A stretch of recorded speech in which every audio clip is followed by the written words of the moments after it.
15h, 16h30, Cyrielle Sarah Cohen.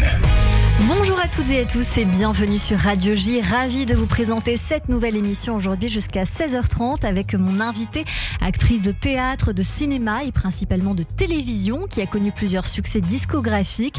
Véronique Jeannot vient nous voir pour la pièce Un atelier pour deux, une comédie de Laurence Gilles jouée en duo avec Jean-Luc Moreau à la mise en scène, mais pas seulement, au théâtre de Passy. C'est du mardi au samedi à 19h. Un échange, vous l'avez compris, suivi de mon coup de cœur comme toujours à 16h05, Léa Bizet aujourd'hui. L'occasion, comme toujours, de découvrir nos invités en direct sur Radio J. 15h, 16h30, Cyrielle Sarah Cohen. Radio J. Bonjour Véronique Jeannot. Bonjour. Alors, j'ai oublié un livre.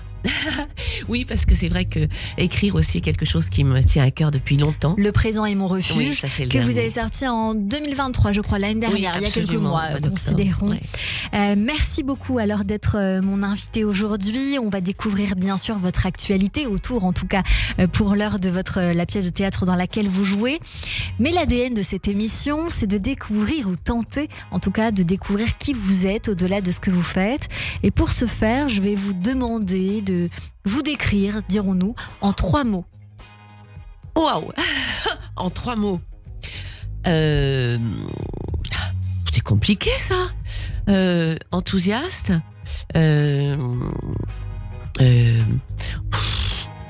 Curieuse. Comment on dit quand? Et cocotte minute, comment on peut dire Cocotte minute, c'est parfait, ça nous va très bien. Eh bien, on va voir si ça colle avec votre personnalité tout au long de cette émission. Pour ce faire, le début, toujours le début. Véronique Jeannot, vous êtes née un 7 mai à Annecy, en Haute-Savoie. Je n'ai pas trouvé vos origines. Vous n'avez pas trouvé mes origines? Je suis curieuse. Maman était parisienne et papa était lyonnais. Lyonnais, donc française à 100%. Oui, à 100%. Quel genre d'enfance vous diriez que vous avez eu? Alors, l'enfance que je souhaite à tous les enfants de la Terre. Ça a été une enfance tellement heureuse, en plus à la campagne, ce qui est un atout, parce que ça veut dire qu'il y a les animaux, il y a la nature, il y a on est entouré de vrai quand on grandit, et il y a une liberté forcément qu'on n'a pas, enfin qui est très très différente de celle des villes.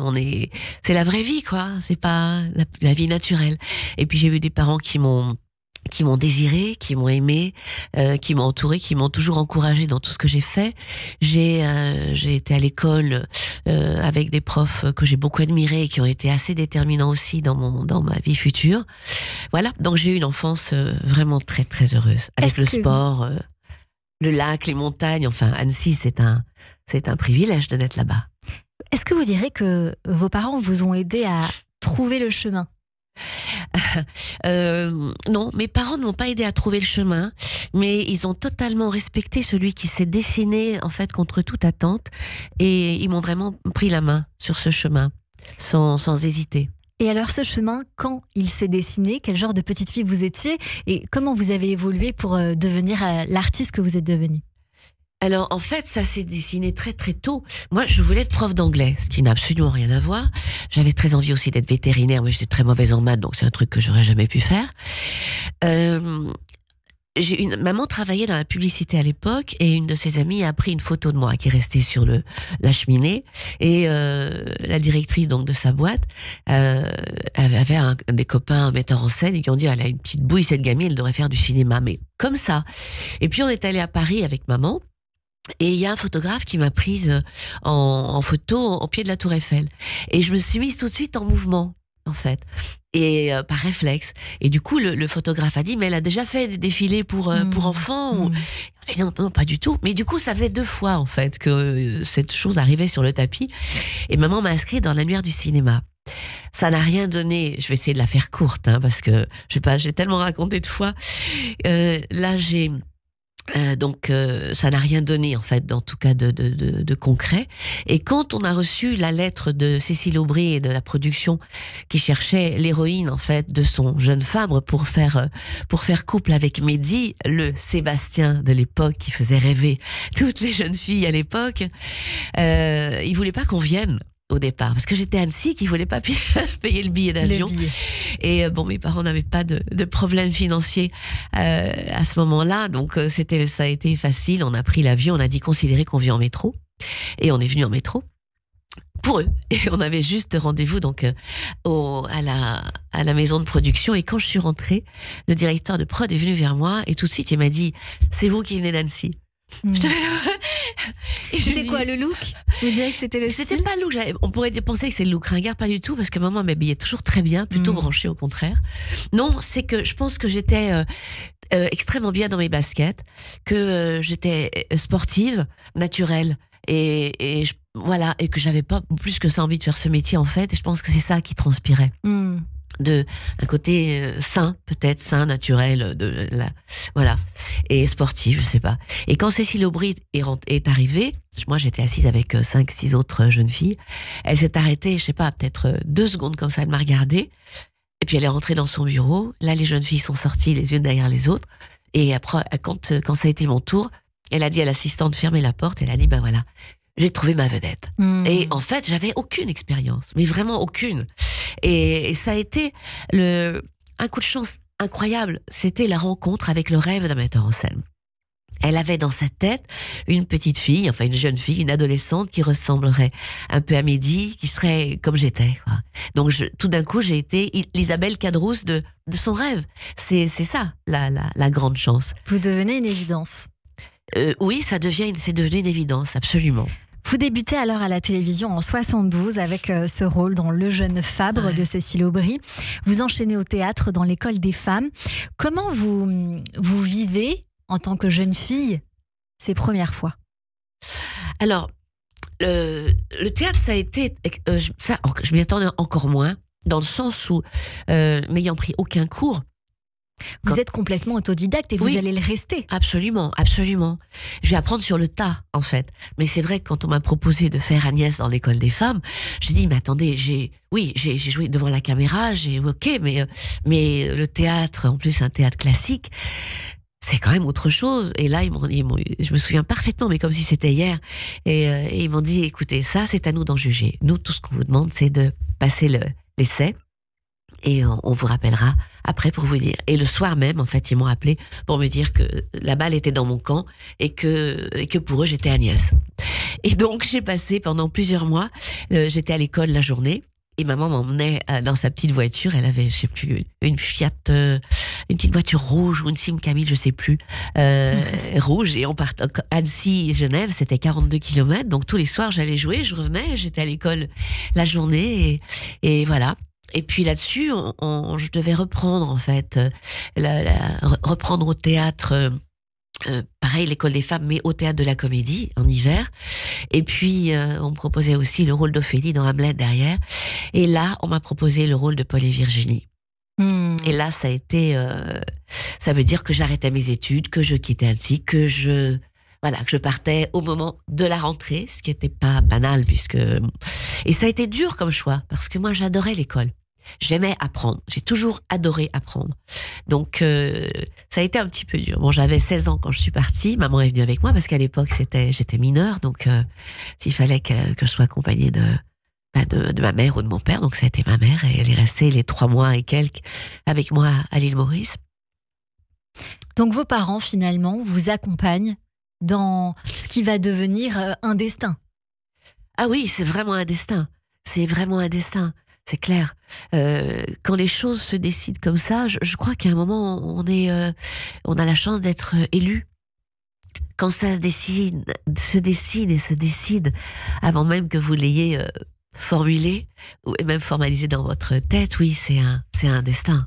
Par la suite, alors, une vingtaine de séries télévisées, Paul et Virginie, Aurore et Victorien. Mais votre visage devient surtout connu de toute la France à vos 24 ans, dans le rôle de Joëlle Mazard, l'assistante sociale de la série Pause Café, qui deviendra une série à part entière sous ce nom-là, avant de devenir Pause Café, Pause Tendresse, grâce au succès et record d'audience. Ce rôle, je crois qu'il vous allait très bien, Véronique Jeannot. Ah, en tout cas, il m'a collé à la peau. Ça, c'est sûr, parce que encore aujourd'hui, on me dit pause café. Ah, vous êtes pause café. Et je crois qu'en fait, il me collait à la peau au-delà de ce que je pouvais réaliser. J'étais pas consciente de ça, mais parce que j'avais toujours une vie extrêmement protégée. Moi, j'ai découvert la pauvreté et la misère en allant à l'île Maurice. Hein. Ouais. J'avais une vie extrêmement préservée. Et je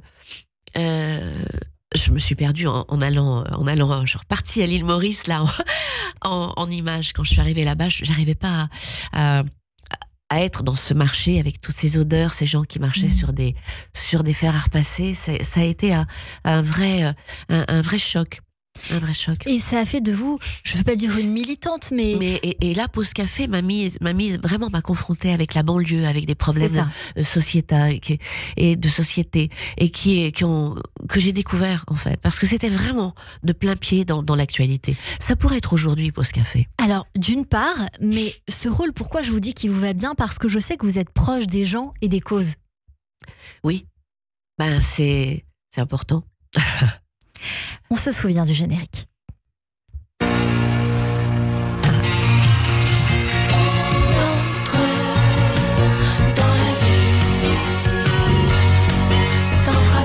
Alors c'est vous qui chantiez sur ce générique-là. On entre dans la vie, c'est le générique du début de la série. C'est le générique de fin, celui-là. De fin, pardon. Oui, le générique de fin que j'avais écrit avec ma petite maman d'ailleurs. Que vous avez écrit. Et cela va lancer votre carrière discographique. Pour le plaisir, on écoute un medley.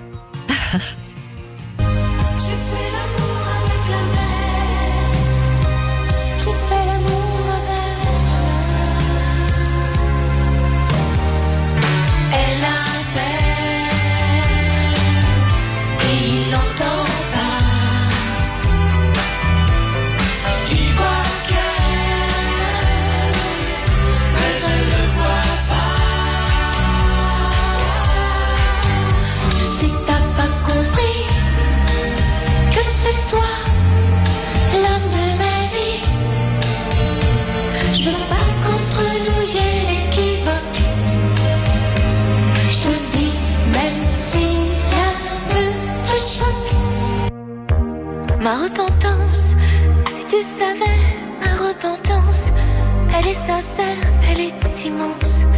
Tout avouer ou ne rien dire, mes yeux ne savent pas mentir.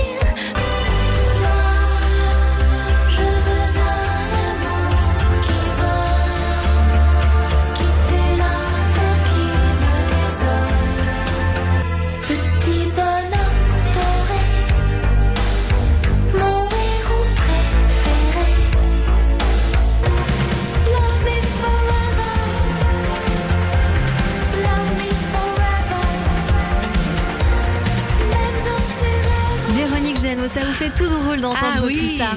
C'est un pan de vie, tout ça. C'est un pan de vie, oui. Ah, oui. Que vous avez refermé dans les années 90 pour continuer à vous consacrer à la télévision, au cinéma, encore une fois, et puis au théâtre. Et j'ai envie qu'on arrive au théâtre désormais, parce que vous avez joué dans une dizaine de pièces, notamment dans Plein Feu en 91 avec Lynn Renaud, Avis de tempête en 2004, et vous faites votre tour sur scène dans Un atelier pour deux, une autre pièce de Eric Assous, je crois, récemment que j'ai adoré aussi. Jouer. Inavouable. J'ai reçu justement Jean-Louis Coumoreau il y a quelques jours qui disait que c'était la personne avec qui il avait le plus joué. Oui. Enfin, le plus je crois qu'il a monté toutes ces quasiment. Exactement. Je crois qu'il a monté 15 pièces pour Eric Assous. Et malheureusement, Eric est parti quand. Au début de la pandémie du Covid. Et ça a été un choc. C'est quelqu'un que j'ai vraiment eu la chance de rencontrer, parce que quand on a fait Inavouable, j'ai vraiment découvert un être, un artiste, parce que il avait un talent fou, mais d'une humilité rare, d'un talent évidemment incontestable. Et ça a été une grande joie pour moi de le jouer, de jouer ses mots, de me glisser dans ses mots, d'incarner son personnage. Et vraiment, j'ai adoré Eric Assous, et il m'a tenu à cœur. D'ailleurs, dans mon dernier livre, de lui tirer un grand coup de chapeau, parce que il y a pas mal de gens qui sont partis pendant l'épidémie et qu'on n'a pas pu saluer à à la hauteur de leur valeur. C'est un joli hommage que vous lui faites en tout cas. On vous retrouve sur scène aujourd'hui, Véronique Jeannot, dans Un atelier pour deux de Laurent Gilles, joué avec Emmanuel Gutierrez, voilà, ainsi que Jean-Luc Moreau, qui est également à la mise en scène au Théâtre de Passy. C'est du mardi au samedi à 19h. J'ai adoré cette pièce de théâtre. Je suis venue vous voir ce week-end. Et je trouve, pour la petite parenthèse, que le Théâtre de Passy fait toujours de très bons choix artistiques. Oui, c'est vrai. C'est vrai. Ils font, mais ils se permettent de faire des choix qui ne méritent pas un gros décor, une grosse mise en scène. Donc c'est un petit peu, comment je pourrais dire, c'est un peu à la, je dirais pas, je sais pas comment on peut dire, mais le décor est souvent très très modeste, minimaliste. Voilà. Mais ça permet de tester des pièces qu'on va jouer après, ou en tournée, ou dans des théâtres plus grands. Et là, par exemple, voilà, moi j'ai vu chez eux Mademoiselle Chanel, j'ai vu Borderline, par exemple, Révélation. Franchement, c'est 3 pièces que j'ai adorées. On est totalement d'accord. Révélation avec Daniel Rousseau et Véronique Jeunesse, et Borderline, Philippe Lelièvre et Daniel Rousseau. Et voilà, et Chanel avec Christophe Barbier, qu'on embrasse, qui officie sur cette antenne. Dans cette pièce-là, vous êtes Sabine, une artiste contemporaine, moderne, en colocation. On peut dire ça comme ça, avec Bertrand. Vous jouez donc par Jean-Luc Moreau dans un atelier où lui fait de la sculpture. Vous, c'est beaucoup plus moderne. Et lui, c'est plus traditionnel. Voilà. Et on peut considérer que c'est deux univers qui s'opposent et peut-être même s'affrontent entre le passé et le présent. Et à aucun moment, ils s'affrontent. Sauf que le regret de Sabine, c'est qu'ils ne se complètent pas plus. Voilà. Donc, c'est-à-dire que chacun est sur son style, et qu'elle regrette qu'il n'aille pas un petit peu vers plus de modernité. Mais elle ne lui dit qu'au moment de partir, en fait. En fait, là où Sabine pense qu'ils sont en colocation, c'est évidemment beaucoup plus que ça. C'est beaucoup plus complexe en effet. La pièce démarre alors que vous apprenez à votre ami de toujours, de 22 ans, donc Bertrand, que vous partez vivre à Sydney, en Australie, avec votre amoureux Guillaume. Et toute fière, vous allez vouloir lui présenter l'homme qui partage désormais votre nouvelle vie, votre dernière chance amoureuse. Pour vous qui abordez la cinquantaine, mais est-ce que vous y croyez, vous, à la dernière chance amoureuse ? En fait, on ne sait jamais quand ça arrive. Il y a des gens qui se sont rencontrés même à 70 ans. C'est donc la dernière chance. Mais en fait, oui, à partir des 50, 60 ans, on peut penser que c'est la dernière chance parce que, voilà, on se sent encore très femme. Après, c'est autre chose. Mais déjà, même à 60 ans ou 50 ans, c'est différent, l'amour. De toute façon, l'amour, je pense, c'est différent à tout âge. On n'a pas les mêmes exigences à 20 ans qu'à 40 ou à 50 ou à 60. C'est clair. On évolue, on n'a plus les mêmes demandes, les mêmes besoins, les mêmes exigences. On est certainement plus patient. Ouais. Il y a beaucoup de couples qui se séparent jeunes parce que la jeunesse fait de moins en moins de concessions. Et je crois qu'on ne peut pas faire un couple sans faire de concessions. Je crois que c'est pas possible. Alors, il y a beaucoup de phrases de ce type-là qui m'ont fait plaisir, que j'ai eu envie de mûrir et de retenir. Il y en a un qui dit « Lundi, on est fait l'un pour l'autre » et l'autre répond « On vient avec notre passé et on se fait l'un à l'autre. » Oui, on vient avec notre passé en bandoulière, parce que bien sûr, et on est en bandoulière, et puis on a une besace qui est plus ou moins pleine, mais qui est forcément remplie de tellement d'émotions, de joie, de souffrances avec lesquelles on a fait notre chemin, ou à travers lesquelles on a fait notre chemin, malgré lesquelles on a fait notre chemin. C'est varié, et on va doucement se faire l'un à l'autre. Oui, c'est tellement vrai.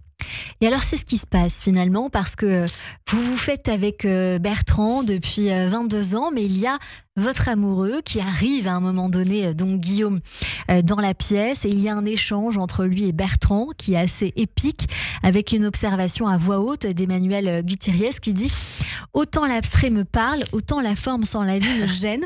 C'est un peu le sentiment qu'il a peut-être aussi qu'on a à l'encontre des deux protagonistes finalement, entre lui, votre amoureux qui regarde donc Bertrand, il le gêne visiblement, alors que vous, il s'y fait très bien. Oui, enfin, il le gêne. C'est-à-dire que, voilà, c'est quelqu'un qui est moderne, qui fait des recherches sur les métaux, justement. Donc, il est de plein pied dans la modernité aussi. Donc, là, les sculptures de Sabine lui parlent forcément plus. Et la sculpture traditionnels, classiques, des bustes qu'on peut voir ou des sculptures qu'on trouve dans les jardins. C'est moins son truc. Sauf que c'est quelqu'un de très direct, en fait, et de très naturel, et il aime pas, mais c'est pas pour faire du mal, c'est qu'il dit, je suis désolée, mais ça, je voudrais bien que ça me plaise, mais ça m'échappe complètement, c'est pas mon truc, ça m'échappe. Alors évidemment, c'est pas fait pour plaire à Bertrand, mais c'est pas fait non plus pour plaire à Sabine, parce Bertrand, c'est son maître. Et c'est pour le meilleur et pour le pire, c'est aussi son maître à penser depuis tellement d'années.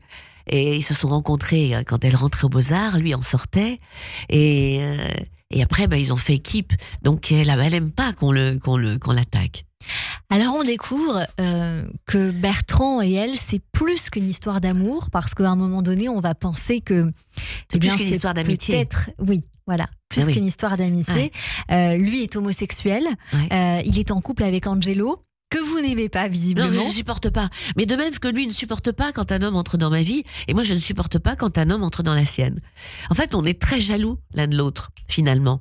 Même si on sait qu'on ne peut pas, qu'il ne se passera rien, mais on s'adore tellement fort qu'on a énormément de mal à renoncer l'un à l'autre.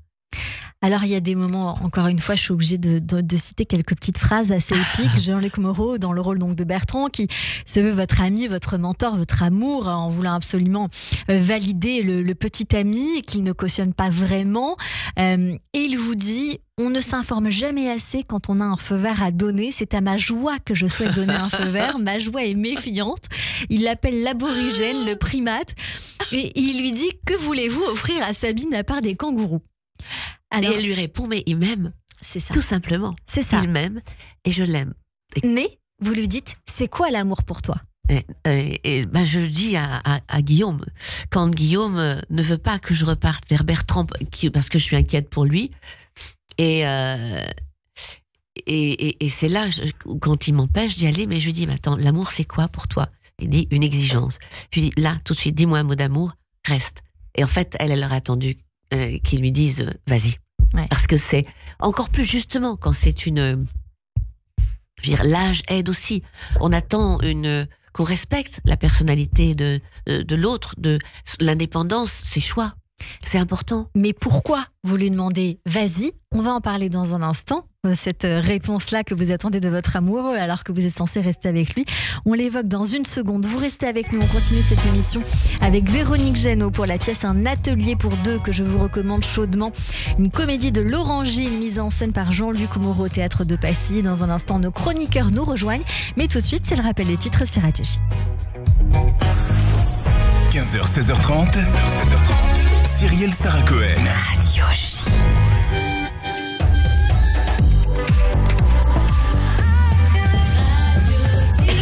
15h30 sur Radio J, bonjour et bienvenue. Tout de suite, le rappel des titres avec Etanit Belaïch.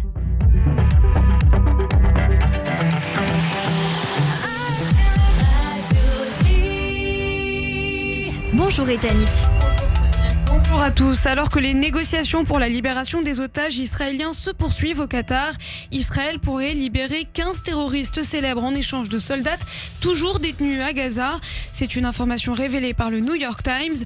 La réponse du Hamas à la proposition de Paris, un cessez-le-feu de 40 jours, se fait de son côté attendre. Le Hezbollah a revendiqué une 4e salve de roquettes tirées sur le nord d'Israël en direction de la Galilée en début d'après-midi. En réponse, Tzahal étend ses frappes au-delà de la frontière libanaise en se rapprochant notamment du nord du pays voisin. Les réactions européennes se multiplient après les déclarations du président français Emmanuel Macron qui a estimé hier que l'envoi de troupes occidentales en Ukraine ne pouvait pas être exclu. Il n'y aura pas de troupes terrestres des États européens ou de l'OTAN en Ukraine, a clarifié le chancelier allemand. Enfin, la présidente de la région Île-de-France a annoncé que les transports franciliens ne s'arrêteraient bientôt plus en cas de malaise voyageur. L'arrêt de la rame en cas d'évanouissement d'un passager est une doctrine absurde qui n'est pas celle de Londres ni celle de Tokyo, a défendu ce matin Valérie Pécresse. Et merci beaucoup Etanit Belaïch. J'attendais la petite virgule, mais c'est pas grave. Dans un instant, on revient bien évidemment à 16h pour le journal complet. Tout de suite, une courte pause et on poursuit notre émission avec mes invités et mes chroniqueurs qui nous rejoignent sur Radio J. Radio J. Radio J. Vous Vous écoutez Radio J à Paris sur 94.8 en DAB+, et sur notre appli Radio J. Radio J. Radio J. Radio J. Radio J. Radio J. 15h, 16h30. Cyrielle Sarah Cohen. De retour sur l'antenne de Radio J, merci de passer votre après-midi avec nous jusqu'à 16h30 avec mon invité aujourd'hui, Véronique Jeannot, pour la pièce Un atelier pour deux, une comédie de Laurent Gilles jouée en duo avec Jean-Luc Moreau à la mise en scène au Théâtre de Passy et Emmanuel Guitériez. Excusez-moi, vous êtes en trio en réalité. Oui, en trio, c'est très important de le dire, sachant qu'il joue superbement bien, très belle voix. Oui. Une très belle voix, je me permets de le rappeler. Et un très joli cœur. Et un très joli cœur, très certainement. Dans cette pièce, on voit en tout cas que vous êtes très amoureux. Et alors justement, c'est le problème, parce que la situation va se tendre, se bloquer avec Bertrand, avec qui vous partagez 22 ans de vie commune, en tout cas dans le travail et en amitié. Et vous êtes au cœur de plusieurs chantages, Véronique Jeannot. Oui, parce que d'un côté, Bertrand fait tout. Mais tout. Il va jusque vraiment à l'extrémité de chantage à la maladie et tout pour... Au barbiturique. Au barbiturique. Il n'y a qu'un seul poison dont j'ai peur, c'est ton absence. Voilà. Quand elle revient, elle dit si ça recommence, si tu recommences. Et lui, de toute façon, il n'y a qu'un seul poison, oui, dont j'ai vraiment peur, c'est ton absence. Il y a des phrases qui sont vraiment... Je pense que seule une femme aurait pu écrire cette comédie. Et Laurent Gilles a vraiment eu ce talent de trouver des phrases qui marquent et typiquement, à mon sens, féminine. Tout à fait, on le ressent vraiment et puis aussi mettre en lumière Et l'autre chantage, c'est que si tu vas là-bas, tu me perds. Je peux pas accepter que tu ailles vers... Alors que tu sais que c'est un chantage, si tu me dis, mais j'ai besoin d'être sûre, si tu y vas, je pars seule à Sydney. Exactement, il y a cette crise d'ego en face de vous, d'une certaine manière. Et elle se gêne pas pour lui dire. Voilà, exactement. Et puis il y a un qui vous demande de tout quitter pour lui et l'autre qui vous demande de rien quitter pour lui. C'est un petit peu ça. De rien quitter. Non, chacun me demande de quitter quelque chose. Bertrand, il vous demande de quitter quoi ? Bertrand, il me demande de quitter l'autre. Oui, c'est ça, mais de surtout pas le quitter lui, de rester avec lui, de ne plus bouger. Et Bertrand, il découvre que sans elle, comme il dit, sa baraque à cailloux n'a plus aucun attrait. Il a plus envie en fait de créer si elle n'est pas à ses côtés. Si pendant qu'il est en train de taper, attaquer la pierre avec ses ciseaux, s'il n'y a pas elle qui est en train de souder ces deux bouts d'aluminium et à qui il propose une tasse de thé et ils échangent les propos sur. Il a plus envie. Réellement, en fait, et découvre ça. Au moment où elle va partir, il se rend compte que la laisser partir, c'est pour lui difficilement concevable. Alors, je tiens à dire qu'il est très émouvant, à la fois très rigolo, très drôle, Jean-Luc Moreau, dans ce rôle-là. Mais il est très touchant. En même temps. Mais il est touchant, mais il est monstrueux, en fait. Et il est de dur manipulation. C'est vrai qu'il est très dur avec vous, mais il est très tendre parce que vous lui dites en fait t'aimerais que je reste et vous dites non en fait j'aimerais seulement que tu ne partes pas. Donc il y a une petite dose de mauvaise foi, ce qui le rend très attendrissant, avec notamment cette phrase travailler ensemble c'est comme faire un enfant, ça cimente un couple. Ouais, mais je pense que c'est vrai. Je pense qu'à un moment, des gens qui travaillent, qui créent ensemble, c'est pas seulement travailler ensemble, c'est créer. Et c'est pas tout à fait pareil. La création, c'est vraiment quelque chose d'à part. C'est vrai que c'est une construction, c'est un imaginaire qui prend forme. Donc il y a vraiment cette notion de concevoir quelque chose ensemble. Et oui, je pense que ça cimente un couple, oui. Ça cimente et puis on sent à la fois qu'il y a un amour qui dépasse l'amitié, l'amour qui dépasse toutes les codes, toutes les cases avec ce sentiment pour vous qui est plus fort que tout finalement. Il y a pas mal d'amours qui peuvent passer dans une vie, mais les amitiés fidèles, il y en a et je pense que c'est les plus précieuses. Il y a une question. T'as pas le droit de rentrer dans ma vie comme ça. C'est une affirmation. T'as pas le droit de coller à ma vie. Que de coller à ma vie comme ça. Mais alors, j'ai cette question qui m'est restée dans même moi, ma vie personnelle. C'est qui donne le droit à qui et quand, Véronique Jeannot? Oui, mais c'est vrai en même temps. Elle lui dit t'as pas le droit de coller à ma vie. Elle lui dit aussi t'es pire qu'une punaise de lit parce qu'elle arrive pas à s'en défaire. Et effectivement, il n'a pas le droit de coller à sa vie, mais je crois que l'amour est au-delà des droits. En fait. Je crois que ça fait tomber pas mal c'est pas le mot barrière, mais de conception. il n'y a pas de concept en fait, plutôt. L'amour, d'abord c'est tellement différent selon les êtres, selon les choses qu'on détermine, qu'on découvre en cours de route. Qui donne le droit à qui.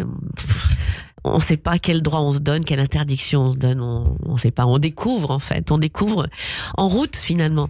Et alors, Véronique, Comme on sait jamais de quoi on est capable jusqu'au moment où on a quelque chose à affronter qui nous permet de nous dépasser à plein on a tous vécu ça à un moment dans notre vie. Une rencontre, une situation qui fait que jamais on n'aurait pu penser la passer.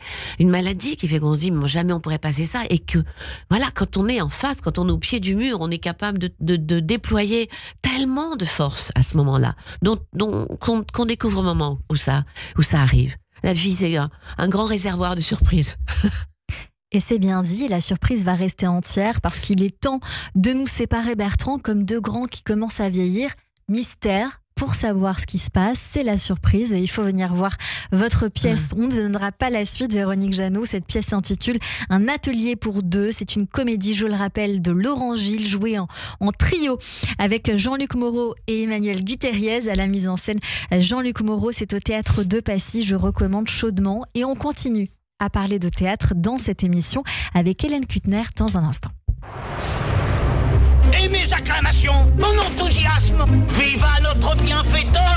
Olé, olé, olé. Bon, Hélène Kuttner, je suis obligée de dire que vous avez le pull orange comme notre invitée Véronique Jeannot. Donc je crois que ça va tisser des liens. En fait, on s'est appelé ce matin.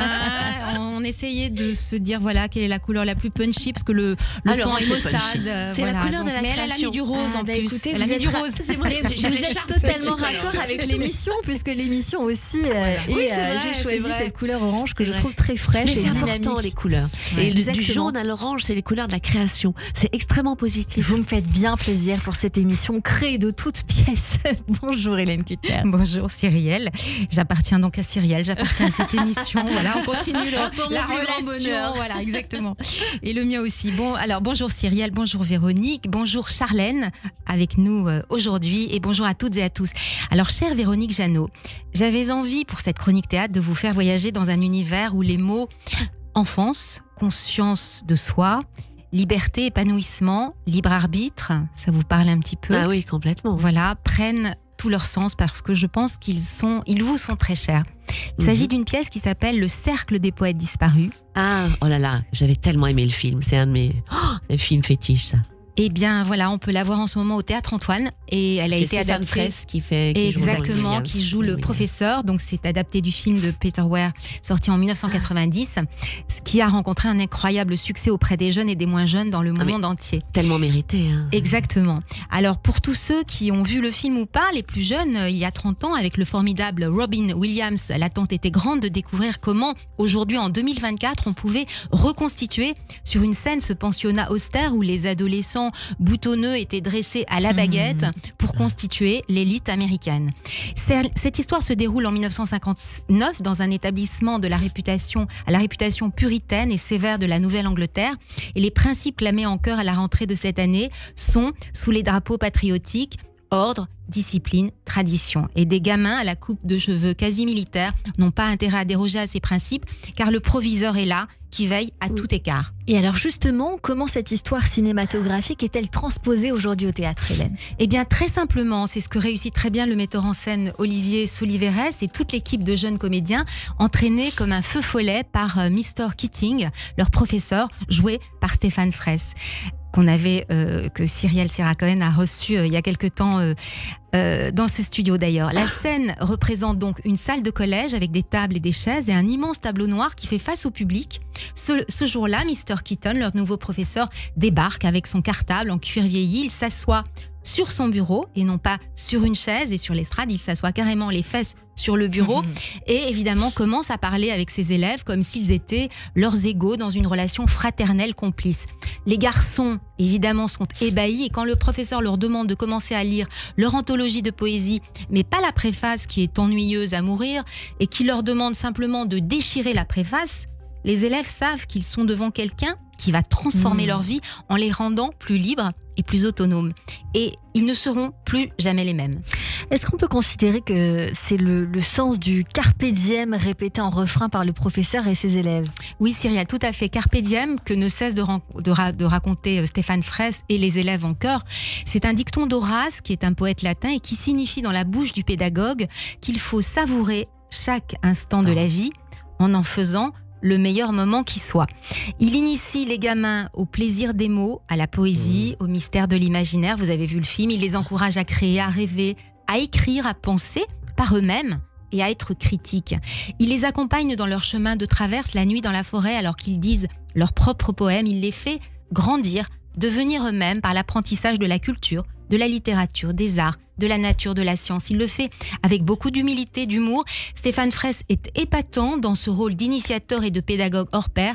Alors, il n'a pas la folie, l'extravagance, le côté extraverti de Robin Williams, avec son côté un petit peu américain, comme ça, très, très extraverti. Il est beaucoup plus réservé, mais il incarne Keating avec une sincérité et une profondeur émouvante. On l'imagine très bien. À vous entendre quand même, Hélène Kuttner, c'est un petit peu la méthode Montessori d'avant. Exactement. On peut dire ça. Oui, c'est ça. Je connais pas très bien la méthode Montessori, mais c'est la liberté artistique. Voilà, ça, exactement. C'est les enfants qui se saisissent de leur propre créativité. Ouais. Alors, le casting, il fallait trouver des jeunes comédiens à la hauteur de Stéphane Fraisse, à la hauteur. Et ils sont nombreux. Ils sont nombreux. Ils sont 6 jeunes comédiens. Ils ont, ils ont entre 18 et 25 ans. Ils sont formidables. Ils ont une personnalité originale, un parcours atypique. Alors, il y a toujours la grande gueule, comme dans une classe, le timide qui bégaye, l'artiste, le délateur de la classe, le faillot de service, comme on pourrait dire, le petit sauvage, le grand voyou. Mais ce qui les réunit, c'est une vitalité, une énergie débordante. D'ailleurs, avant que le spectacle ne commence, quand on va voir le spectacle, ils dansent et chantent des rocks sur scène. Elvis Presley, les Bee Gees, ils invitent les spectateurs à danser. Les spectateurs montent sur scène. L'ambiance est incroyable. Ah oui, non, mais il faut y aller. Les spectateurs montent sur scène. Alors pas tous, il y en a qui sont un peu timides. Puis il y a tous les fiancés qui prennent leur fiancé par la main et tout le monde danse. Et la complicité est lancée. Quand la pièce commence, nous sommes avec eux dans l'histoire, dans leur salle de classe. Bien sûr, tout ne se déroule pas comme dans un roman à l'eau de rose. Vous l'avez vu, Véronique, il y a un drame quand le père de l'un d'entre eux, un élève très doué pour jouer au théâtre, survient dans une colère noire car il ne supporte pas que son fils s'éloigne du droit chemin et des études de médecine qu'il a prévues pour lui. Il y a un petit drame qui se profile.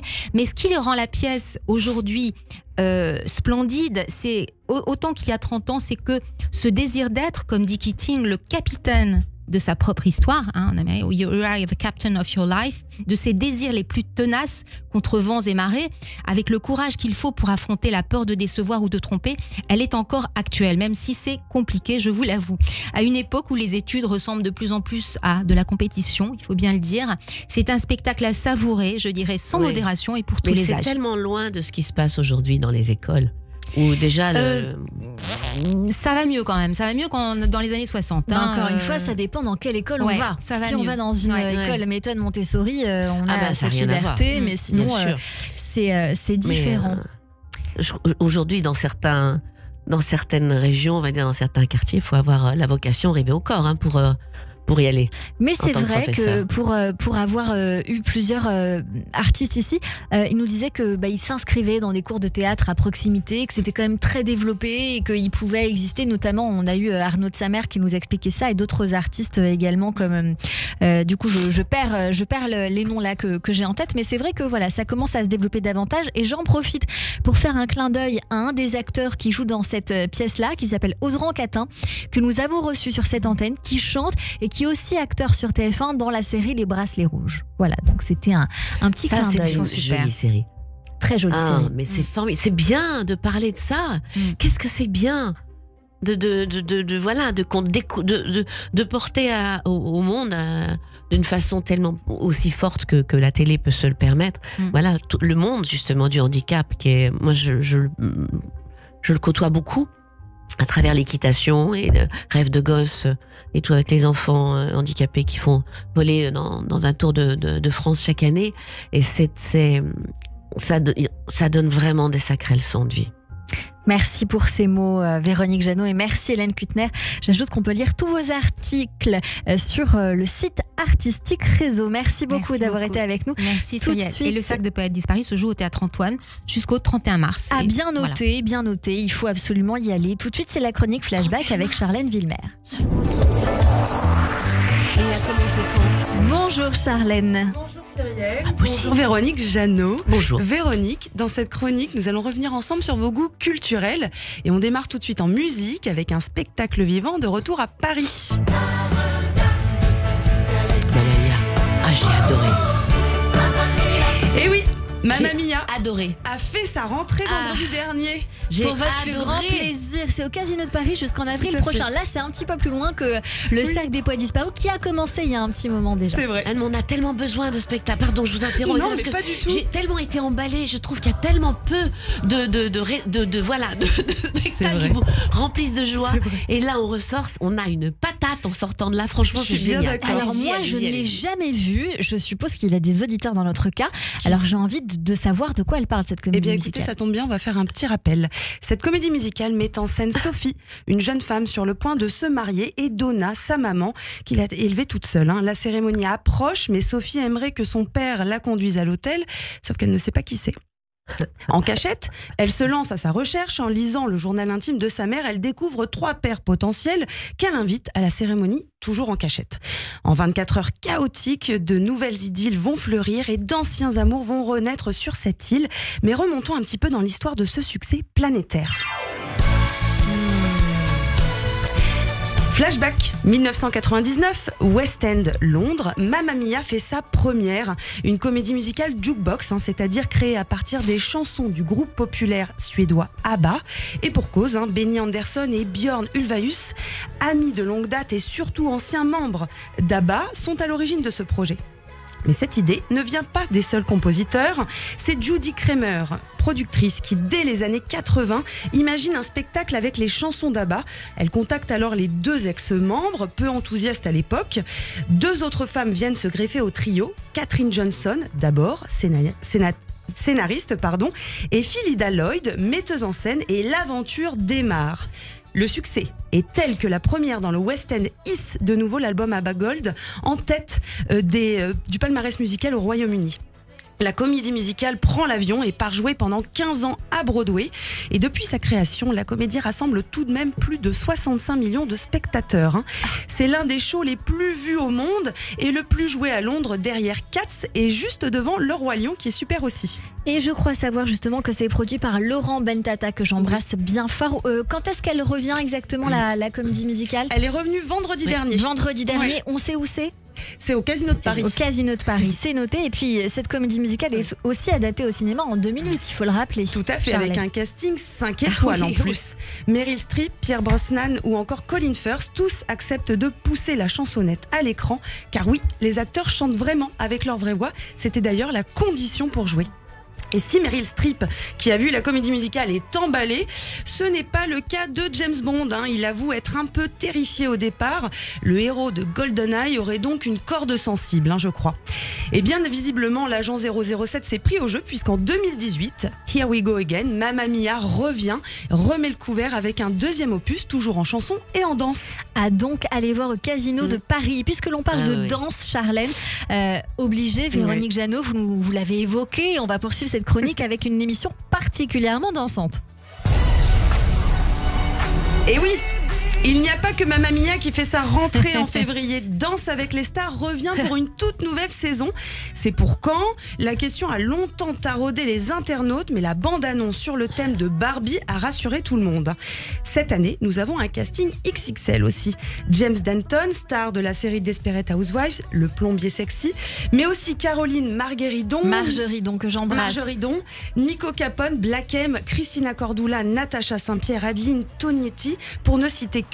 Les danseurs en herbe font chauffer le parquet pour la 13e édition, tout de même présentée par Camille Combal. Flashback, nous sommes en 2011 quand la toute première édition de Danse avec les stars apparaît à l'écran, adaptation de l'émission anglaise Strictly Come Dancing, diffusée depuis 7 ans déjà. Le principe est simple, chanteurs, musiciens, acteurs ou encore mannequins forment un duo avec un danseur professionnel. Après une semaine à répéter, chaque célébrité se produit en direct lors du prime time, jugé par un jury d'experts et par le public.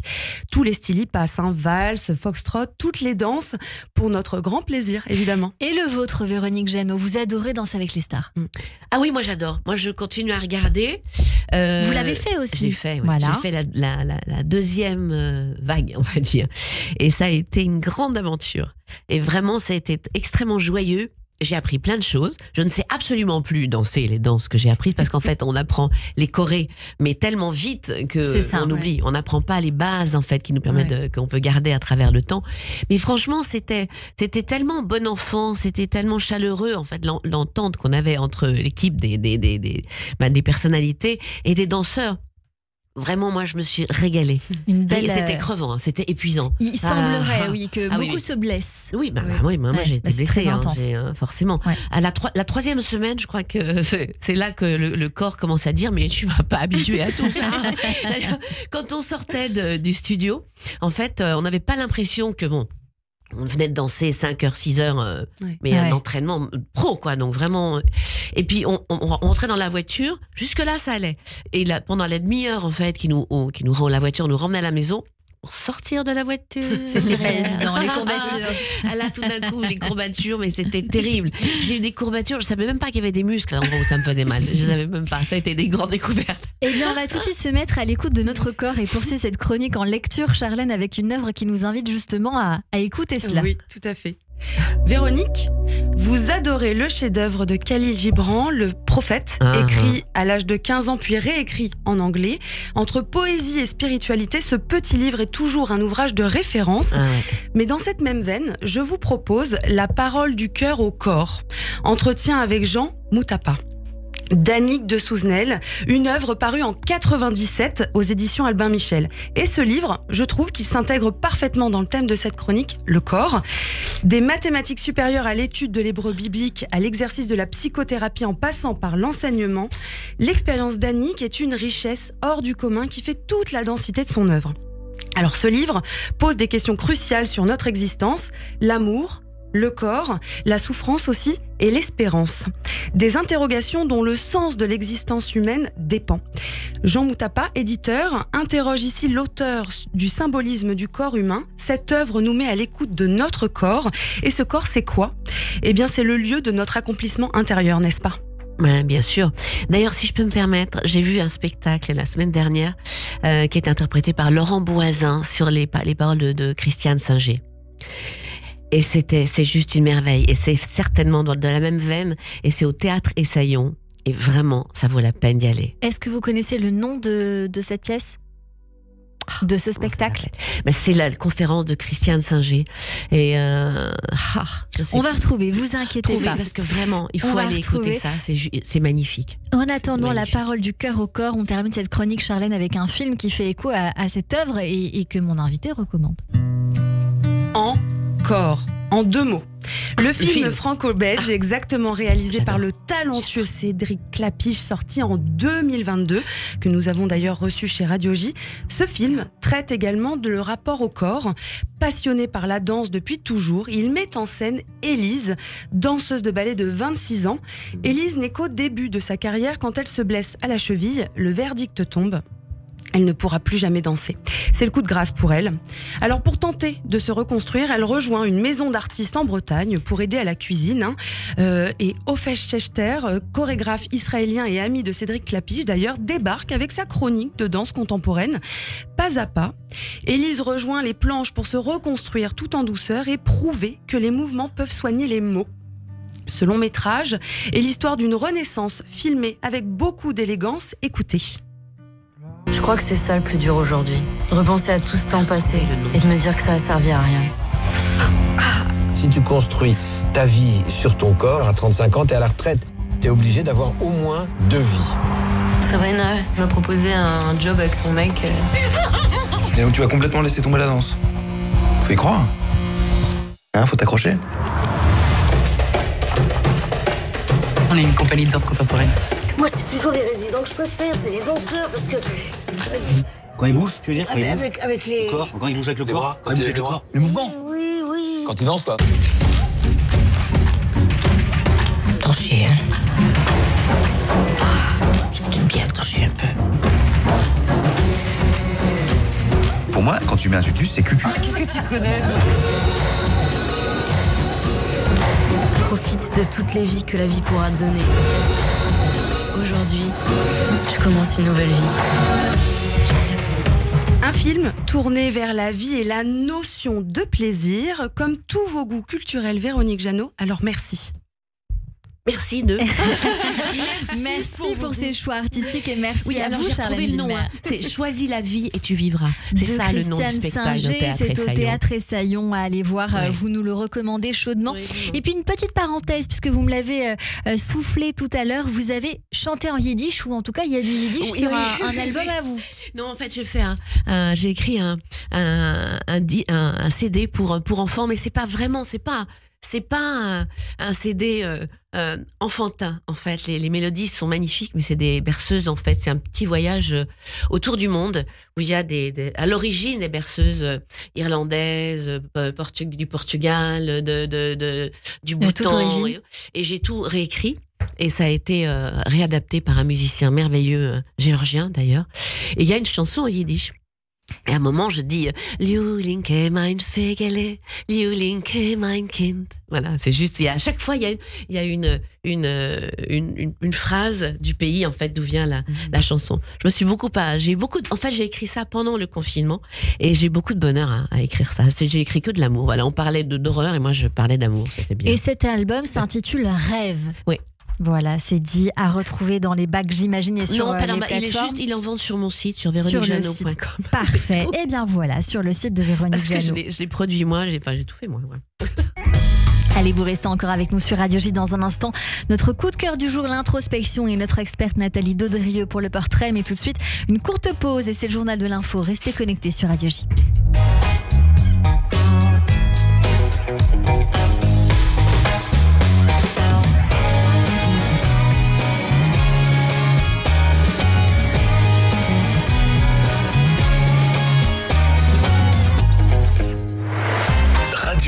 Bonjour, c'est Lise Gutmann. Le 10-11, Lise Gutmann.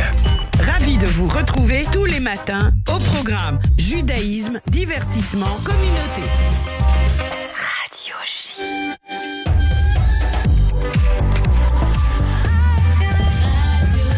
Il est 16h sur Radio J. Bonjour et bienvenue. Tout de suite, le journal de l'information avec Etani Belaïch.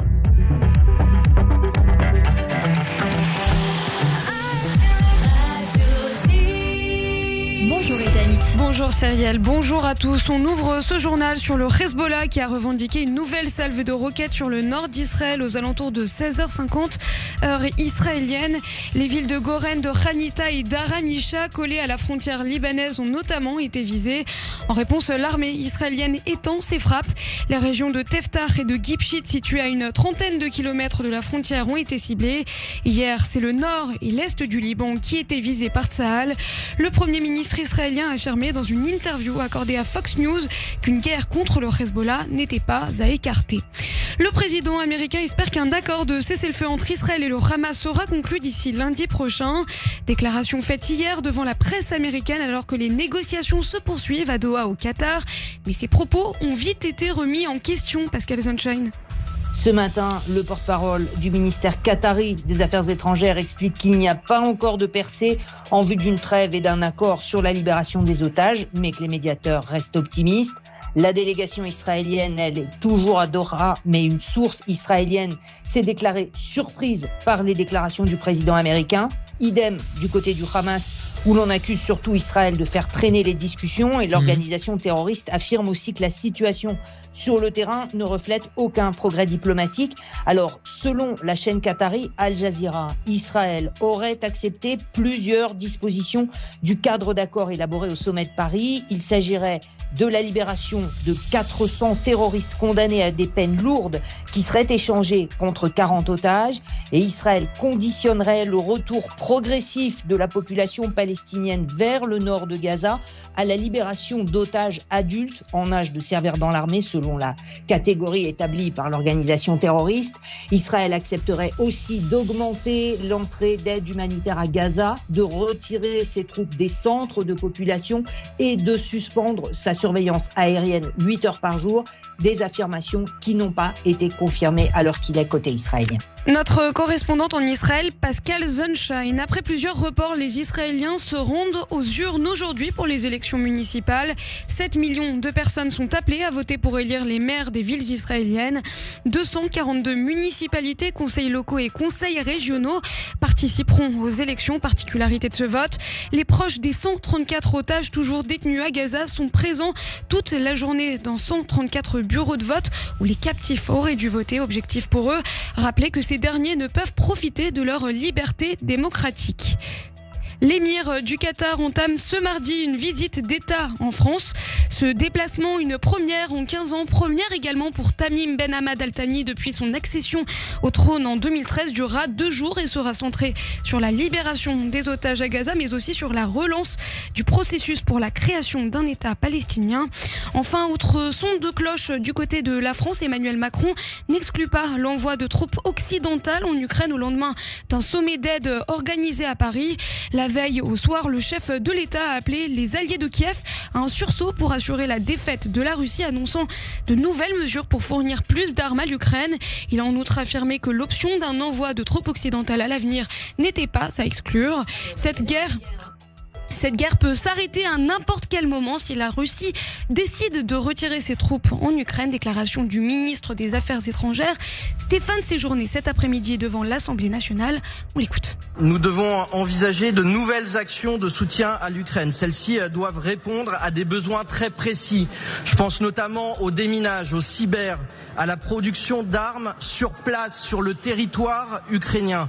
Certaines de ces actions pourraient nécessiter une présence sur le territoire ukrainien sans franchir le seuil de belligérance. Rien ne doit être exclu. C'était et c'est toujours la position aujourd'hui du président de la République.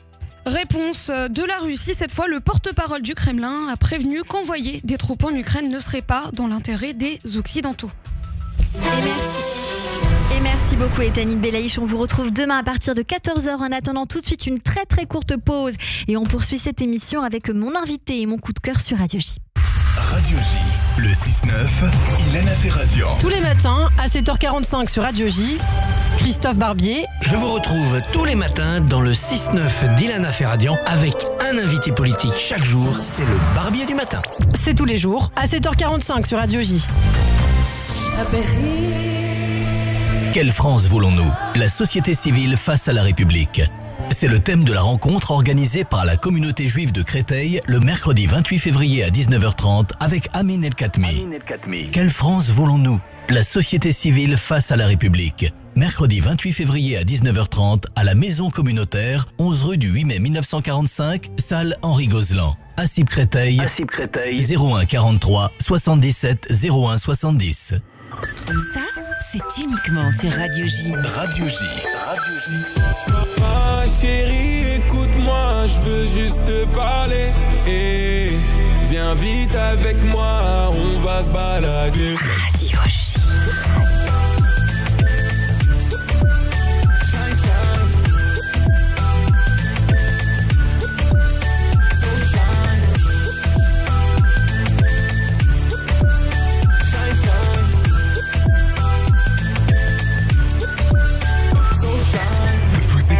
Radio J.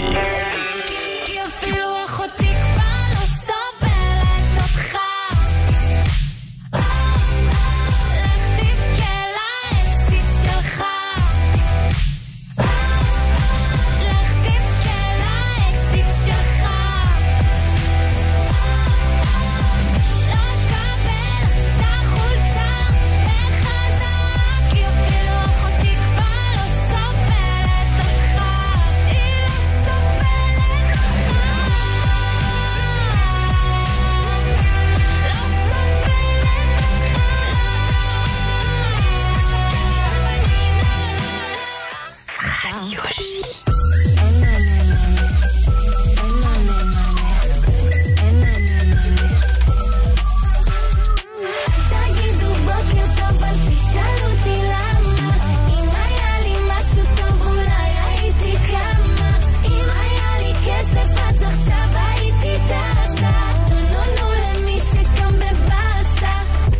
C'est uniquement sur Radio J. Radio J.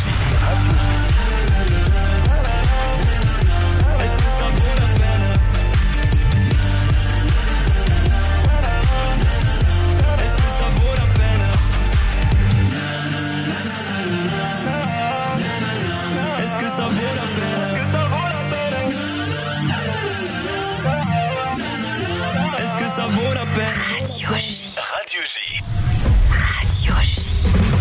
Radio J. Radio J. Radio J.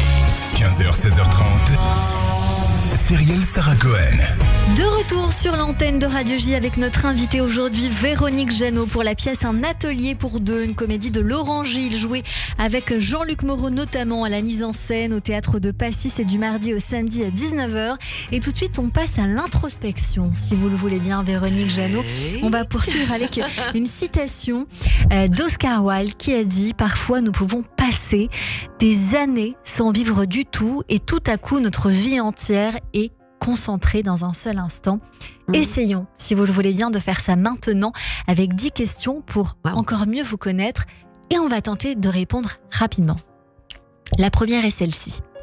Véronique Jeannot, si vous aviez la possibilité de reprendre votre vie depuis le tout début, vous changeriez quoi? Rien. Quel conseil vous donneriez à un enfant pour réussir sa vie? Écoute ton cœur et sois courageux. N'aie pas peur. Y a-t-il eu un plus bel âge dans votre vie? Et si oui, pourquoi? Je crois que c'est l'enfance. Parce que j'ai vraiment eu une enfance rêvée. Et puis peut-être après, vers 30 ans, 40 ans, j'ai vraiment fait des projets qui m'ont beaucoup apporté, que j'ai adoré faire, voyager aussi. Y a-t-il eu une erreur? Quelque chose de regrettable et que vous avez résolu? Non. Non, oui, bien sûr, il y a des choses regrettables. Résolues ou pas, on avance, de toute façon. Qu'est-ce que vous aimeriez faire, mais que vous ne faites pas? Qu'est-ce que j'aimerais... je peux pas répondre vite, Que j'aimerais faire que je ne fais pas, ce que j'aimerais faire que je ne fais pas. Peindre. Y a-t-il une chose que vous avez faite cette année et dont vous vous souviendrez toute votre vie? Cette année, non. Mais il y a des choses que j'ai faites dans ma vie qui m'ont accompagnée. La plus récente?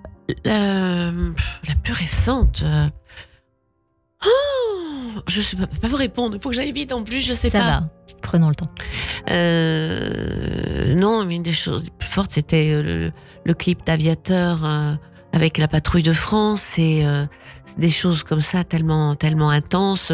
Danse avec les stars aussi, dont on a parlé tout à l'heure, a été une aventure incroyable. Mais une des choses qui m'a vraiment énormément touchée et qui m'accompagne, c'est le voyage que j'ai fait en Indonésie à la rencontre des gibbons.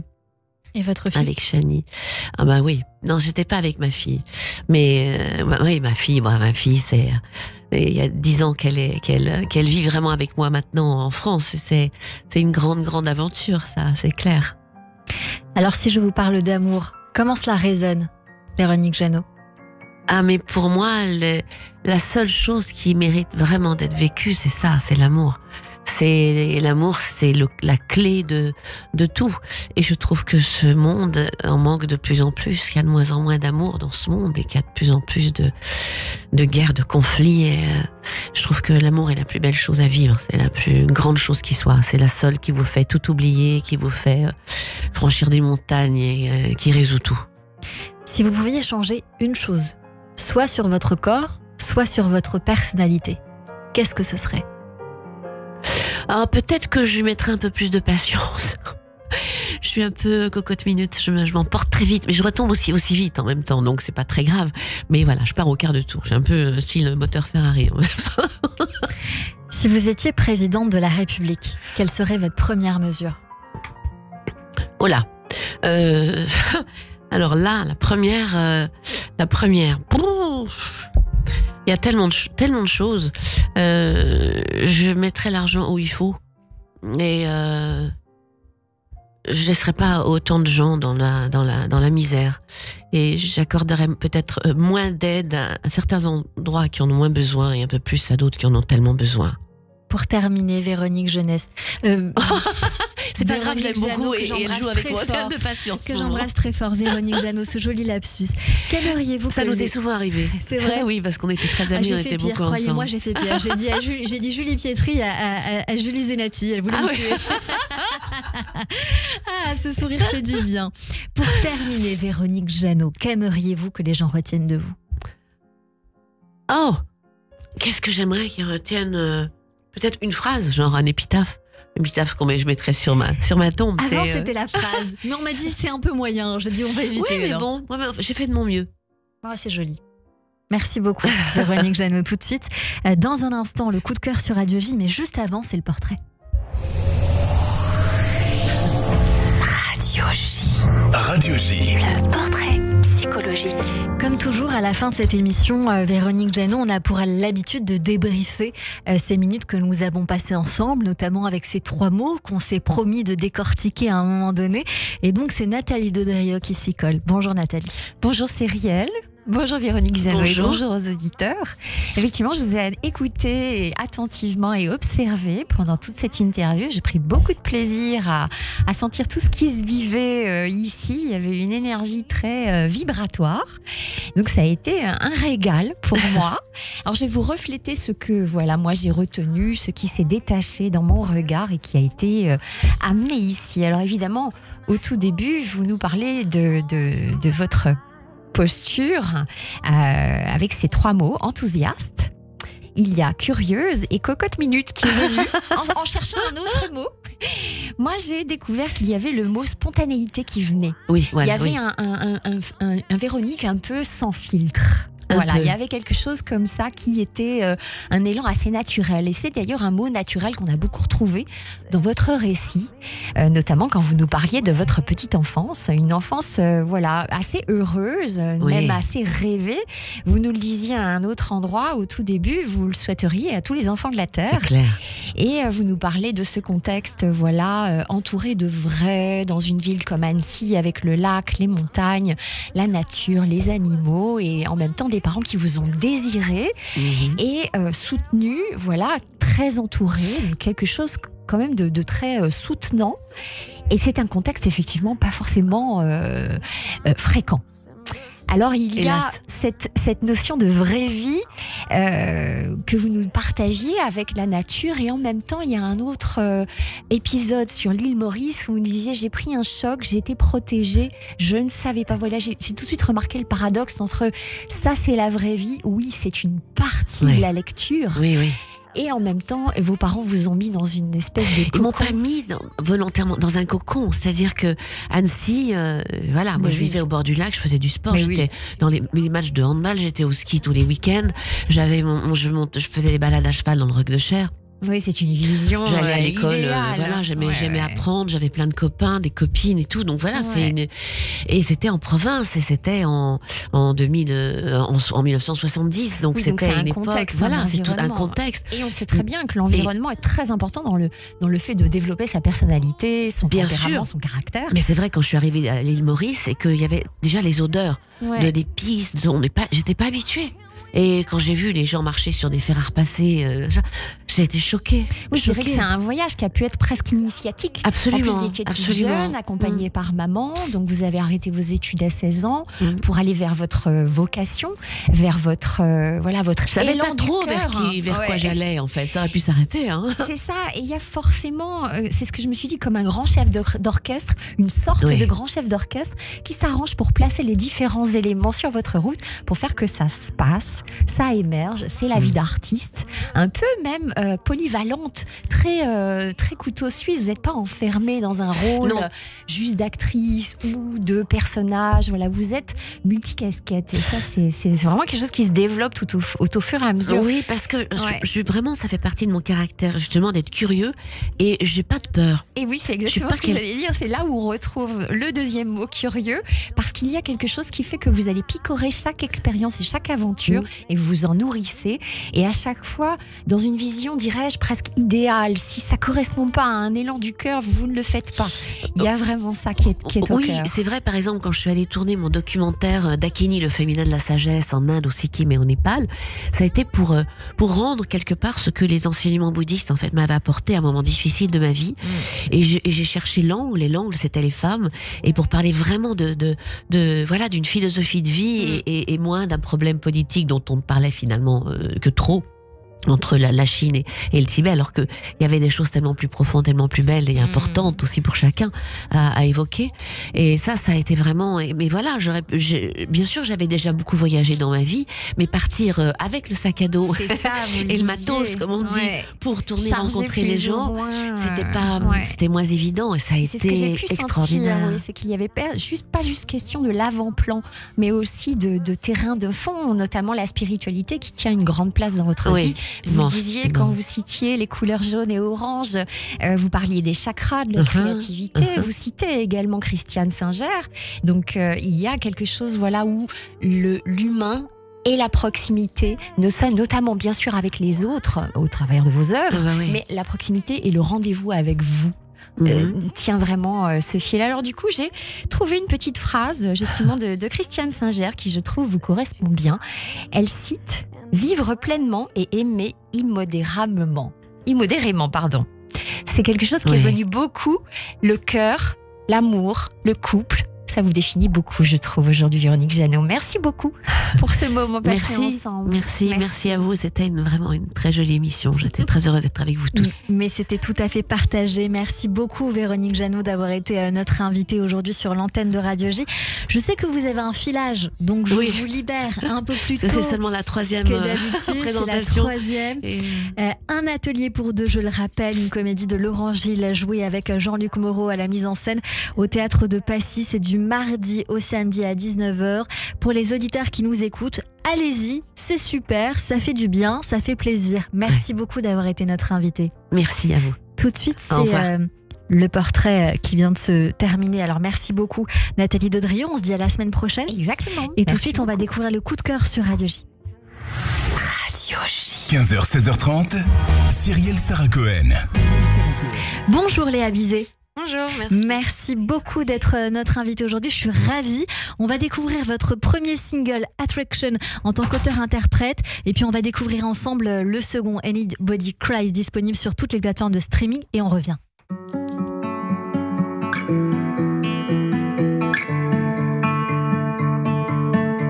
Journée longue, c'est très facile de déprimer.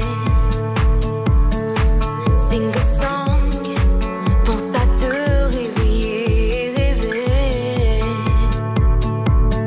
Rêve des moments que tu n'as jamais imaginés. Fais-les en grand, y a pas de barrière. Moi, la musique m'emmène partout.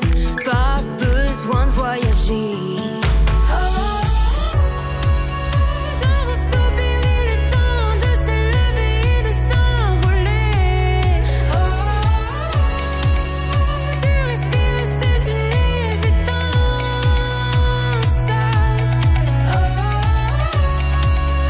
L'écrire maintenant, c'est ton histoire, c'est ton histoire.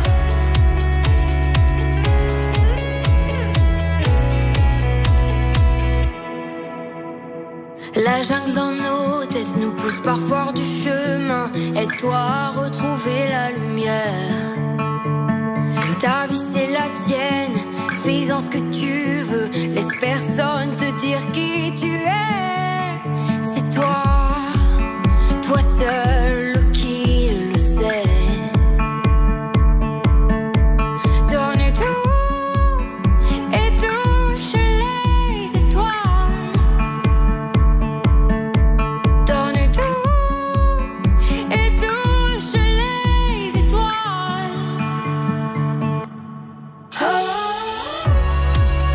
Dans un soupir, il est temps de s'élever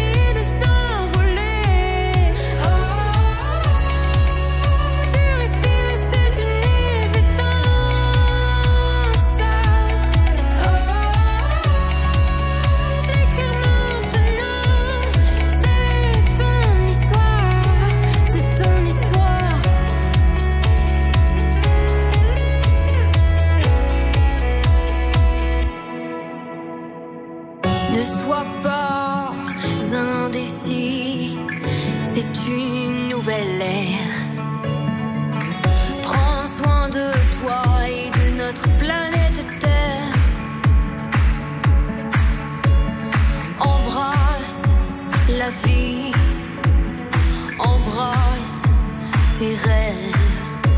Ne compte pas sur les autres pour qu'ils te relèvent.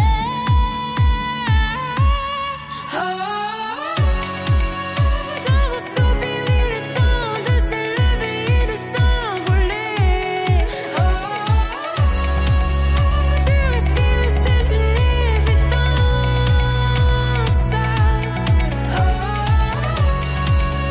Écrire maintenant, c'est ton histoire.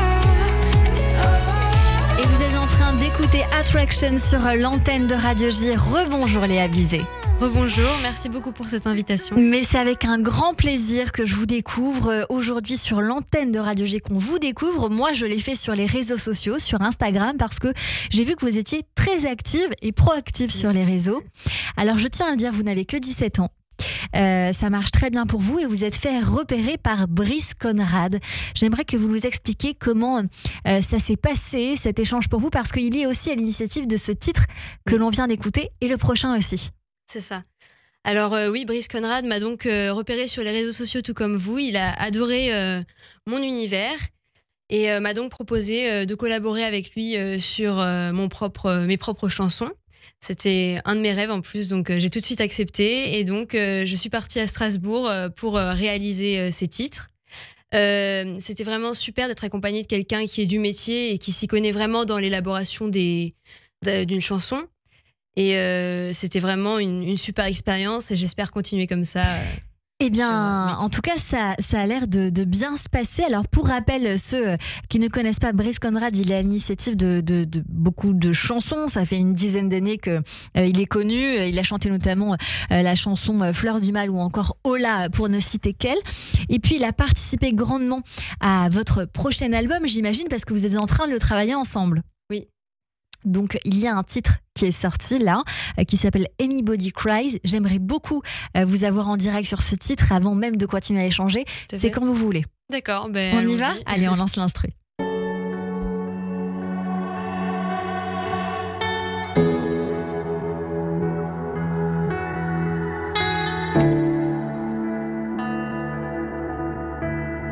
Why the war?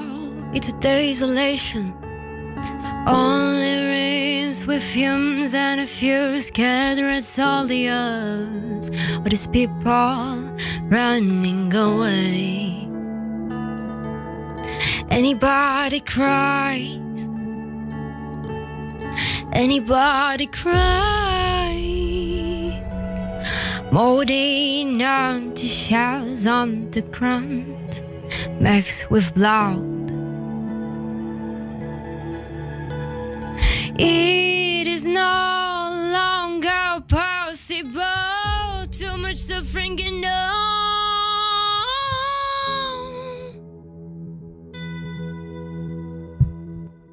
It's still time. You're not alone. You leading them, listen to us. It's never too late. It's still time to do the right. To do the right. Enough is enough. It's never too late.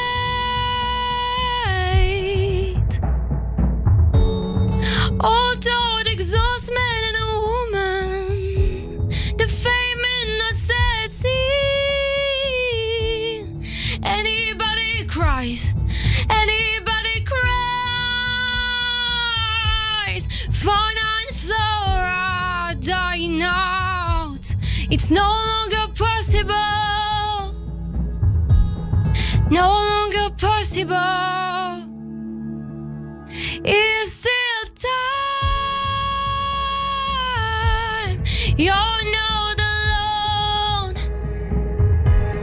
You're leading them, listen to us. It's never too late.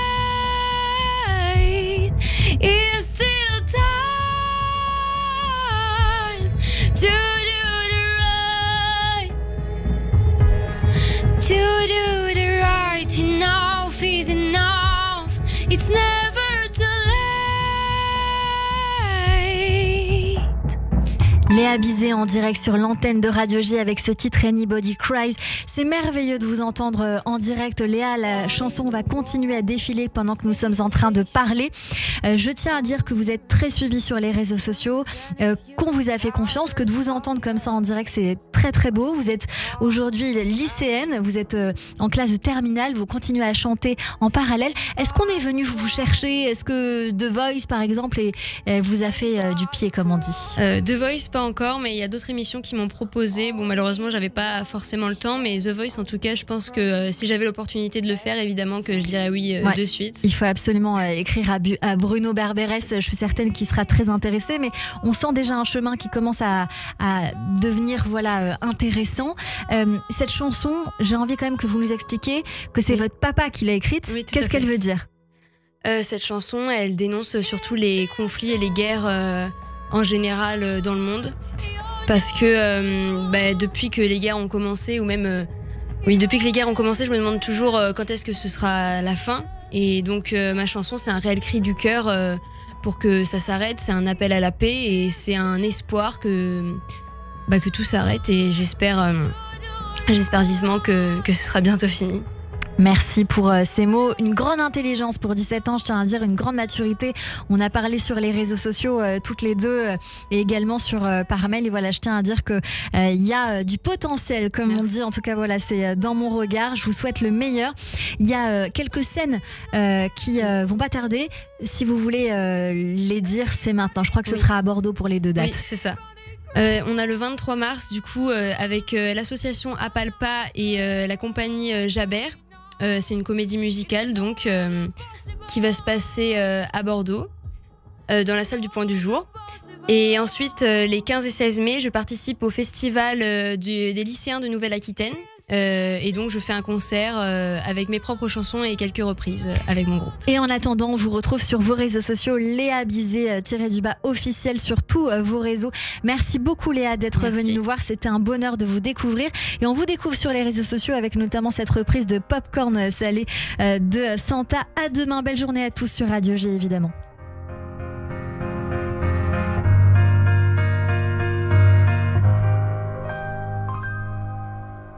Je pourrais jouer le fou héros au milieu des flammes,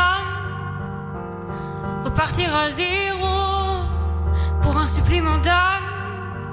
Je pourrais te regarder dans les yeux, te dire que tout ira mieux. Je mettrai la musique plus fort pour plus entendre dehors. Allez viens, je t'emmène loin. Regarde le monde s'écouler. Il y aura du popcorn salé. Il y aura un nouveau monde à nos pieds.